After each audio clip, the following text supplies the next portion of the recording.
News Live, and we have a gas pipeline in the Luhansk area that has exploded. This is being reported in Russian media, and of course, not a lot is being said as of right now.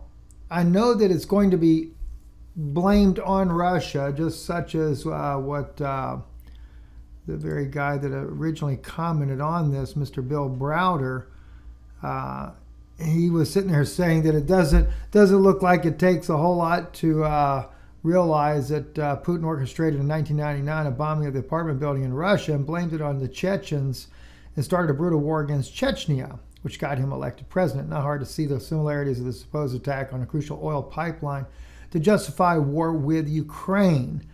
Now, the thing is I happen to know some people there in Washington directly know what's going on with the situation in Ukraine and with Russia. And we know that, yes, there is a very real possibility of war, and a war that could come right to our doorsteps. But a lot of this has to do with all those illegal activities going on by Joe Biden and his son, as we see in this video clip right here. And I'll play it again for you. I played it last night. I'll play it again.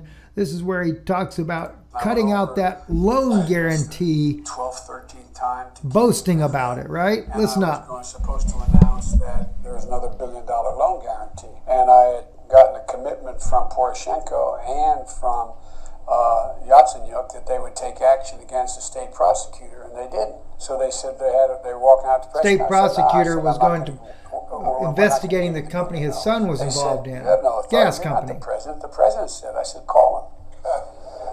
I said, I'm telling you, you're not getting $1 billion. I said, you're not getting $1 billion. I'm going to be leaving here. And I think it was, 6 hours? I said, I'm leaving in 6 hours. If the prosecutor's not fired, you're not getting the money. Oh, son of a bitch. Got fired.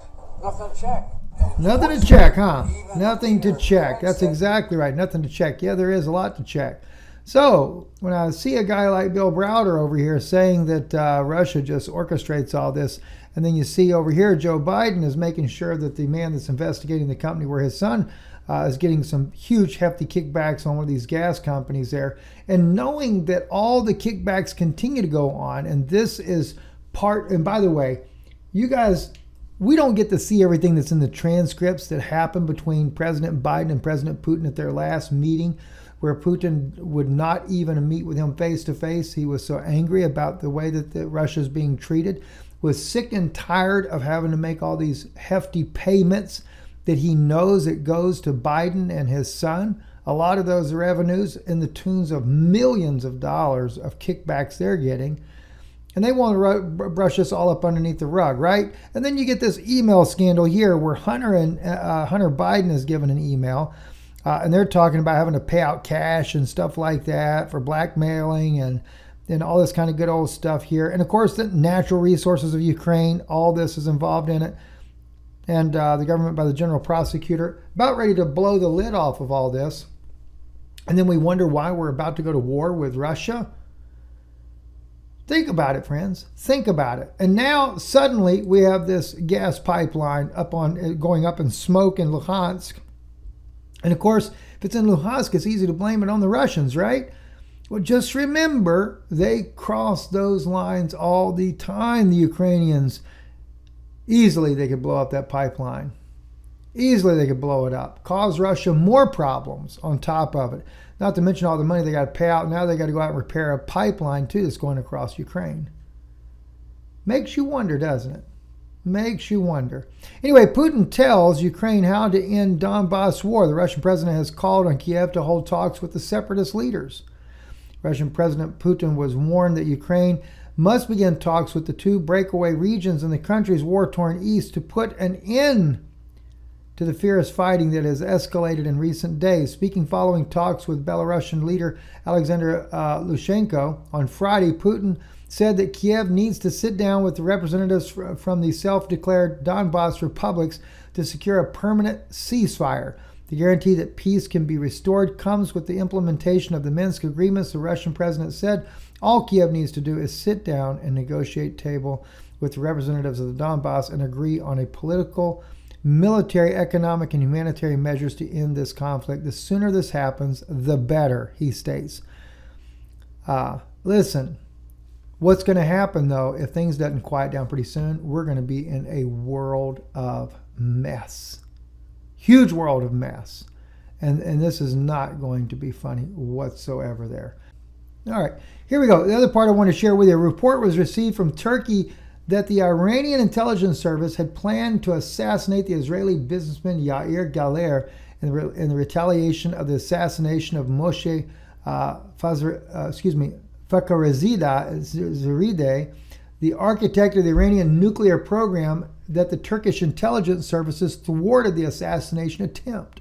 According to the suspicion, the action was intended, among other things, to damage the warming relationship between Israel and Turkey, and according to the information obtained, Iranian intelligence tackled the business and private life of Gilar, who lived in Istanbul. However, the Turkish field agents responsible for the counter-espionage operations watched the Iranian assassination cell step by step using passive surveillance methods. Following Turkish agents' surveillance in the Iranian cell, it became known that Iran was planning to gather information about Gilar's whereabouts and then carry out the assassination through several Turkish citizens so as not to attract attention to get caught. After some time, according to the information provided by the Turkish intelligence, the Iranian staff's intelligence pursuit of Gilar ended and the second phase of the preparations for the assassination began. At this point, the Turkish intelligence agency decided to share details with Mossad during a high-level secret meeting of the two intelligence agencies in Ankara, and it was estimated that the assassination was indeed planned to undermine relations between the two countries. Following the findings, Gilar was taken into a hiding place with the approval of the Turkish intelligence agency, and Mossad agents actively defended Gilar. Meanwhile, the Israeli Foreign Ministry invited Gilar to live in Tel Aviv in accordance with security protocols. However, Gilar, who also holds Turkish citizenship, did not respond to the invitation, noting that he loves Istanbul. So, I wanted to kind of share that with you there, and the reason I did is because, I just shared with you guys yesterday how that the United States had offered Turkey oil rights inside of Syria, and I'd been told that by a friend of mine that had sent that information to me, was able to confirm that deal was offered to the Turkish military in exchange for their cooperation in the event that we end up going to war with Russia.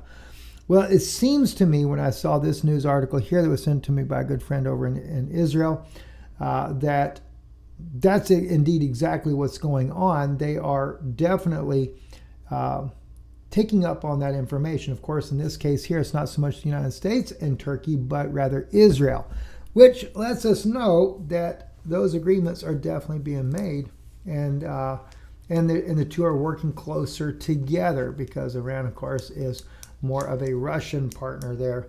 But things keep stepping up everywhere you look at. I'm Steve Ben-Nun. You're listening to Israeli News Live. Thank you for listening, and have a blessed evening.